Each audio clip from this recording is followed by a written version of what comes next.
You can't hide from her. And this is an icon right in front of you. This is a faith exploitation right in front of you. So how can you actually show me faith, show me God, and then curse me? Welcome, loves, to another episode of my podcast, That's Fine With Me. Today we're going to be talking about sensitive things like beggars, and we're going to be talking about dislikes. Why do you care? Not you, but like, why do we care? In general, most of us, not every single person, about dislikes. And we're going to be talking about being shamed for not working. So I'm going to describe all of this in detail, but let's get started with beggars. A couple of days ago, I had a meeting, mainly my friend, she was celebrating her birthday. We went for a walk and then went straight to a restaurant. And while I was going there at a traffic light, I stopped. I'm driving a car, so I stopped, and there was a woman. She was quite old. I'd say maybe around 65, maybe 70, but it depends on, I don't know, maybe she had some makeup on, because, you know, like some makeup to make you look older, and she was wearing a coat. To be clear, a couple of days ago, it was about, in my region, it was about like maybe 45 degrees Fahrenheit. I don't know, it's just approximately, like in my region, we call it in Celsius, and it's 22 degrees in Celsius. Quite warm, and I was wearing a t-shirt, some pants, and you could see this. I did a get ready with me. Oh, you're about to see that. I'm going to share it a little bit later, but it's not the point. And I stopped. I was the first car that stopped, and this beggar, this woman, she came over, and the first thing that literally just like turned me off, and just I instantly felt icky, and I felt like I don't really want to be there, because she was showing an icon of a god, or like, I don't know, I didn't really pay attention, but it was an icon. And she was saying, like, please help. Like, she wasn't even saying, that was written in her, like, cupboard, I guess. And she glued on this icon to the cupboard, saying that she needed some money or something like this. First of all, I don't really like where people are exploiting the faith, God, you know, when it's just, they try to manipulate you, and they try to make sure that you are going to feel ashamed that this person is showing you the icon, that's showing you some thing of God, and then they're begging for money.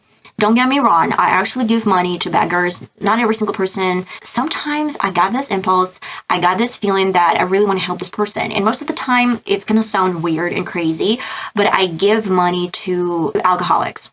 Not that like alcoholics or something, but when they ask for money and I literally see this person needs this money, or I see this person is literally just like, not poor, but his outfit, his behavior, and you really see that this person struggles, I can give some money. But, you know, I got into so many scams when I was standing in the metro station, like it was center of the city, and this guy, he was maybe 20 something, and he came over and he said that he was missing like a couple of, let's say, dollars, maybe $1 or $2. And if I could give it to him, and it was like, I have no cash. Most of the time, I don't really have cash. He was like, okay, but I have my bank, so you can transfer this money through your bank. And I was like, what? It's so similar to China right now, where people, they're literally wearing QR codes, and if you want to help this person, this sort of beggar, you can actually send him money through bank or some, I don't know, app. And I transferred money, and then I saw that he was going through the station and asking young women or girls for money. That's why most of the time I actually help some old people. I try to help probably some alcoholics, because I know that they're literally going to die if they don't really get some food or even some alcohol. I don't know. It's not my place to judge. Okay, it's not my place to judge. But some people, I don't really feel like I want to help them. And especially when I see icons, when I see exploitation, and faith and religion mainly. She came over my car and she started literally knocking my window, and I just turned around. First of all, I did not have cash, or maybe I did, I don't remember. So I said like no with my head. She didn't go away. She started knocking my window harder and saying something. I had some music. I did not open my window, because I know that's a weird thing when you open your window, some baggers, they can grab something, or maybe grab you or something like this. So it's my personal safety not to open the window. You can do whatever you want. And she started knocking harder and saying like, give me your money. And that was literally the point where I realized that it was good that I did not give her money, just because it was so, demanding. It was so crazy that she was literally saying, just give me your money. It was with aggression. And yeah, so I realized that she's literally working for someone. There is a difference between people that are working for someone as a group of scammers, baggers, and they're given these money to these people, and then they get a share of it. And there is a difference between someone who really struggles and needs help.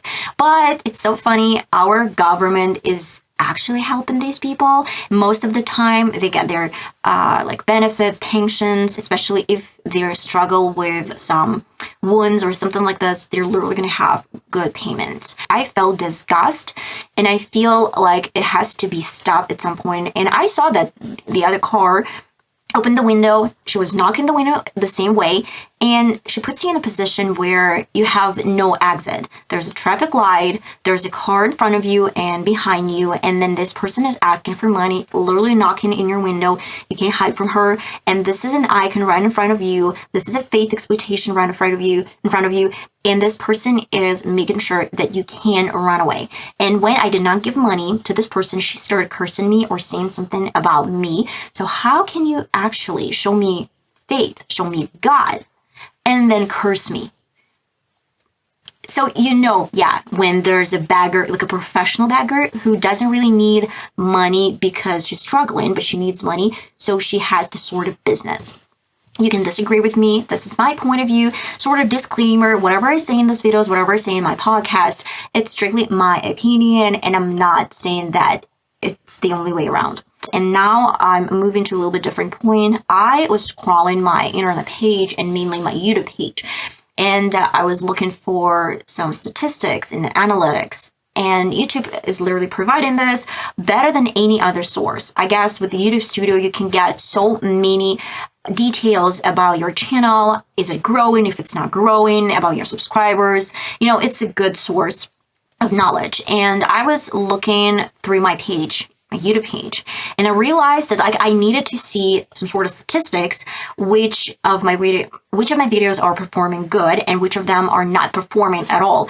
What is the reason? What is the reason behind that? Is it like likes, dislikes? It's a little bit important when you're creating content. And I saw a lot of different videos where people they put dislikes. That's obvious. That's fine. I understand that you can't like every single thing. You can scroll down, keep on scrolling, or you can put a dislike and automatically algorithm is going to see that, oh, people do not like this video and probably stop promoting this video. I don't know how it works, but I assume this is the way around. Of course, I'm happy when I have a couple subscribers. I'm happy when someone is leaving comments. Of course, I love this engagement. And of course, when I see dislikes, I'm like, okay, did I do something wrong? What was the reason? Someone didn't like this because of what? What was the reason they didn't like this video? And I see a lot of people, especially in TikTok, they're doing this sort of business when they're filming some ridiculous videos and people are literally hating these videos. But in TikTok, you can put a dislike. You can put a like. You can watch this video through and then leave a comment. An algorithm sees this video as something interesting and then starts promoting this. And these people, they sort of crack the code, doing something nasty and showing something nasty, and people would react. And this is something that algorithm see, and it's a little bit different thing on YouTube, because on YouTube you have likes and dislikes. It's not showing how many dislikes you have right now, but it's showing the algorithm that people do not like this video. And I feel you can apply this to our life, where people are literally hating you for nothing, and you can get a rude comment out of nowhere, literally just person walking by and saying some nasty things. I got so many comments from random people on the street, and they would ruin my day. They would really ruin my day. I don't know why I would react. I don't know why it gives this emotions and feelings. I know for some people, it's nothing. They would just I don't care. But as for me, I know probably that was the worst idea, to start my own YouTube channel and create my own content, because I know there are going to be people that are going to dislike me. There are going to be people that are going to leave nasty comments, and this is going to affect me. I guess it's going to affect me. I feel like Jacqueline Hill, she talked about it a lot on her channel, that like, why would you leave dislikes? Why would you leave nasty comments? Just keep on scrolling. Why do you care? And this is in nature. I mean, we do have some nasty people. We do have some people that would hate you strongly for your success, for something that you're doing, even if you're not successful. I'm not really successful, like talking about my social media, but I guess I can't say that I have 0 followers, 0 people following around. I mean, I have almost 800 subscribers. I'm proud of this number. I'm proud of this people that, you know, they for the support, and I feel thankful for the support, and I feel like my channel is bringing something useful to these people. My 800 subscribers, not 800 subscribers, but 797 subscribers. And I value every single person, but it's so difficult at some point not to react to some negative information that I get. Some dislikes, they are going to affect me. They are going to affect a content creator.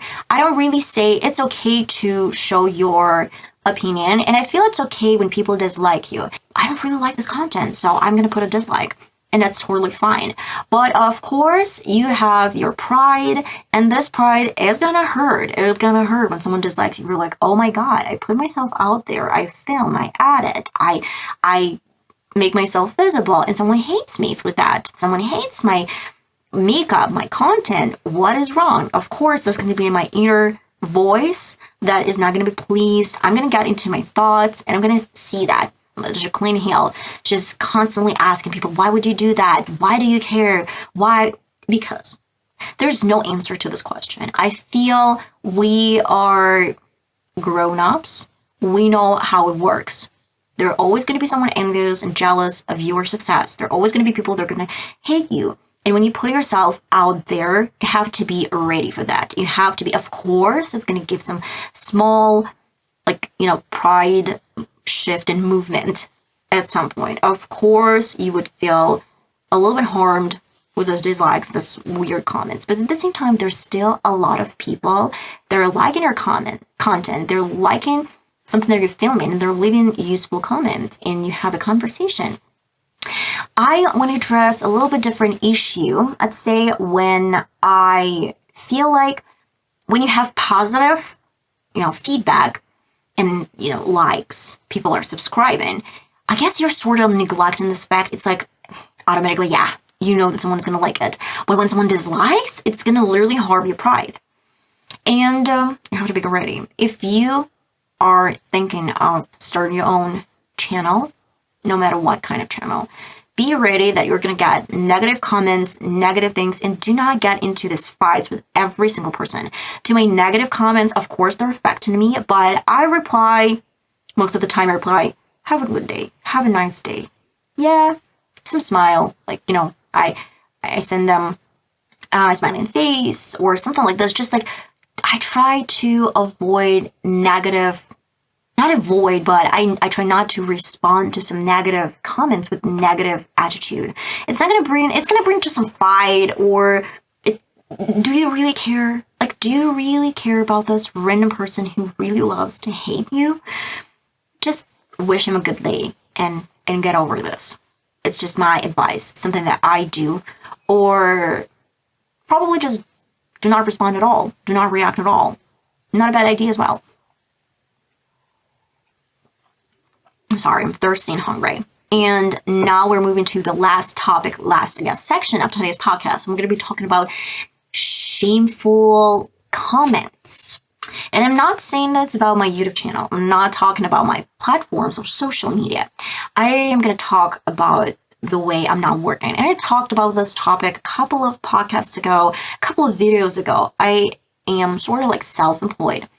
The reason I don't understand this, okay, just explain to me. Why, if I have a business, successful sort of like business, that's great. Of course, everyone's going to appreciate it. People are going to be jealous. People are going to be happy for you. Most of them are going to be jealous. It's not the point here. But whenever you start your own business, for example, you open up your bakery, and this bakery is not going well. So you have lots of debts. It's not covering this. Like, you can't cover your debts. Mainly, you're selling bread, you're selling something, but it's not as successful as you planned. So you go and file the bankruptcy. But still, people are considering this as a job, as a business. If money are involved, then it's going to be considered as business.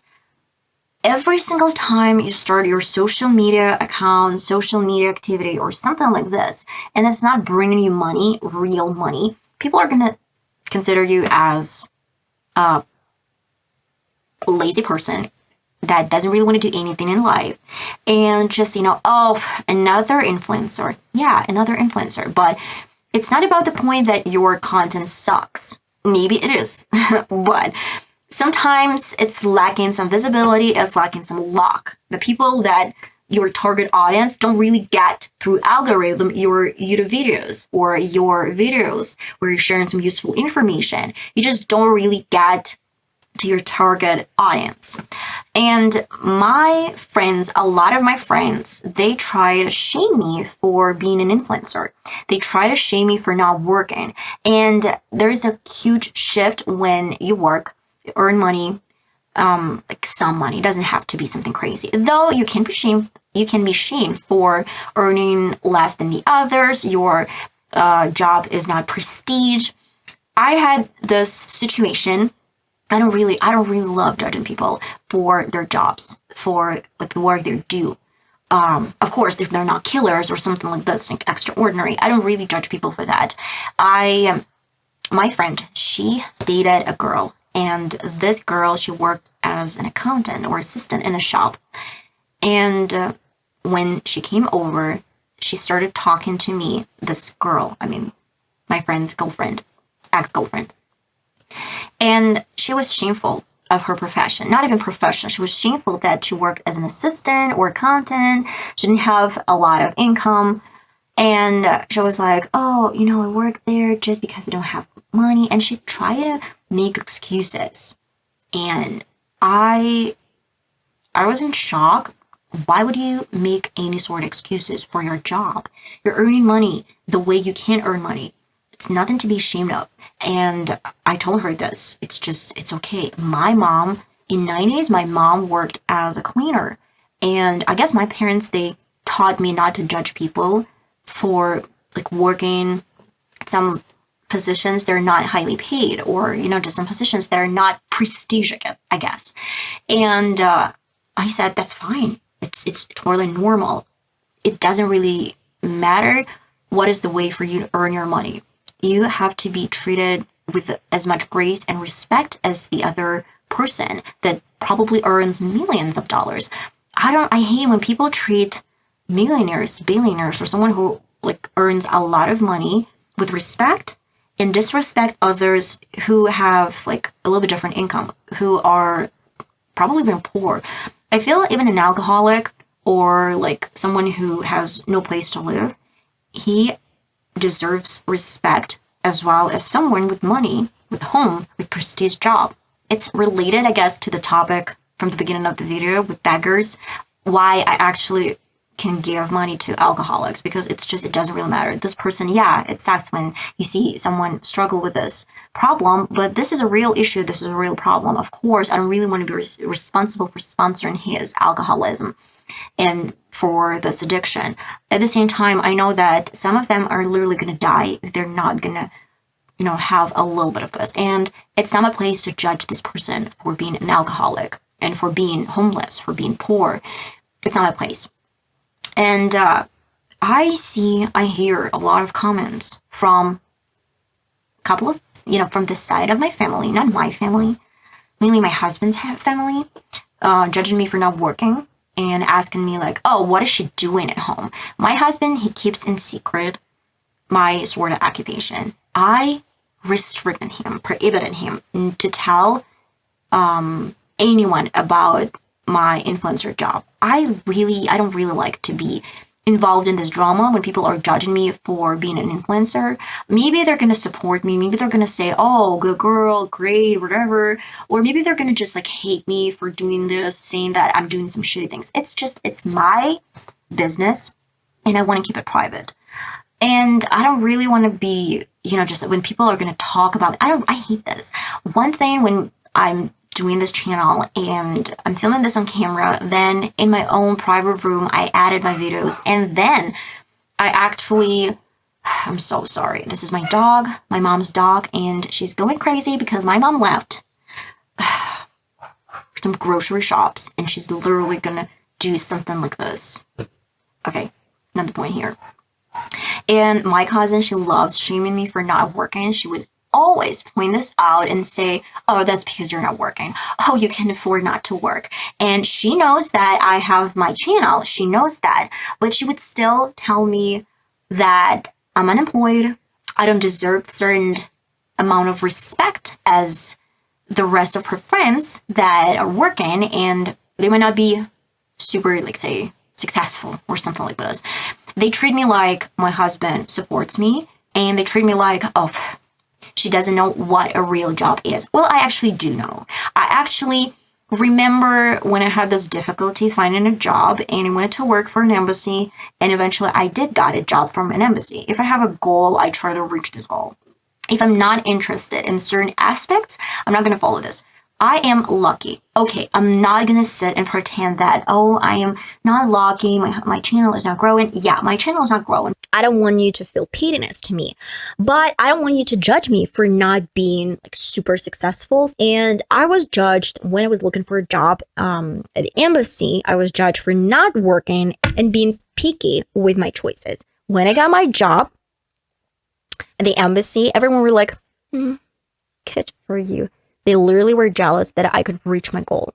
So please do not let people dictate you what is fine and what is not fine, what is good and what's not good. Don't let people put you down, and don't really let them dictate your path. If you have someone that can support you, and my husband is willing to support me, my husband is willing to support my decision and my career in social media, providing for us, that's my family. That is my choice. This is the choice of my husband. This is not your place to judge me, to judge my husband for providing for my family, providing for me. And I do a lot. It's not that I sit around and do absolutely nothing. I cook dinners, I clean my house, I film my videos, I edit. I do a lot of things at home. So it's just not the way that I'm a lazy bitch sitting around and waiting for someone to do this for me. And it doesn't really mean that if you're staying home with a kid or you're staying home without kids and you're not working, it doesn't mean that you're a lazy ass. It's just not it. Sometimes people have a lot of things to do at home, and I'm doing my channel, and I talked about multiple times on Monday, Tuesday, Wednesday, Thursday, and Friday. I actually do a lot of content. My TikTok, my Pinterest, my YouTube channel. I'm going to my Instagram, just like, please do not push me. I feel like I need to grow at first. Grow my heart and my feelings to Instagram. I just don't really like Instagram. I don't know. Something is missing in Instagram. It's off. But I don't know. Maybe someday I'll try to grow my audience on Instagram. Who knows? But most of it, it's just I have full video length. I have shorts every single day from Monday to Friday. I share a lot of tips. I share a lot of creative tips, I guess, with you guys. I have my podcast. So it's just not about being lazy, staying home being lazy. It's about your goal that you want to grow your social media. And the best thing, people that just don't really understand how difficult it is to grow your channel right now in 2024, even in 2019. It's really hard to grow your channel because there are thousands, millions of people. They want to be influencers. They want to work from home. They want to be successful. And just so many people out there showing their videos and performing great. And you have to find your way out and get your channel growing without some external help, let's say. It's hard. It's so much easier when you find a job and you get this salary, this payment in a company, and you don't really care how it's gonna affect you. Of course, again, I'm not saying that the job you're doing is irrelevant. All of the jobs are important. I value as well as someone who's doing non-profit channel. And if you need this reassurance, if you need someone to tell you that you're doing a great job, or if you're volunteering and if you're not getting payments for your jobs, it's still okay. Just go for your dream, go for your goal. If you feel in your heart, this is the best way, this is the best model for you, listen to yourself. Of course, listen to the others, but don't really follow in a trap of being shamed for what you're doing. If you feel this is right, follow along and keep on moving with your goals. I guess this is it for today, guys. I guess we covered a stressful topic. We covered sensitive topic as well about beggars, God, faith, all of it. You need someone who supports you, and try to get rid of people who are, judging you, trapping you into this bad emotions, toxic people. Just stop talking to them. Stop picking up the phone. Stop coming to their home, and do not invite them in your apartment. Avoid these people. If you feel like you can be vocal and talk about these feelings with this person, one thing. If you can't, just stop communication. Start small, less talk, less meetings, and then maybe later on you're going to find people that are going to support you, not going to be jealous of you. I love you all. I'm going to see you in my next podcast. Do not forget that I have in my description box my mail where you can ask your questions anonymously. And I'm going to see you next time. Love you all. Bye.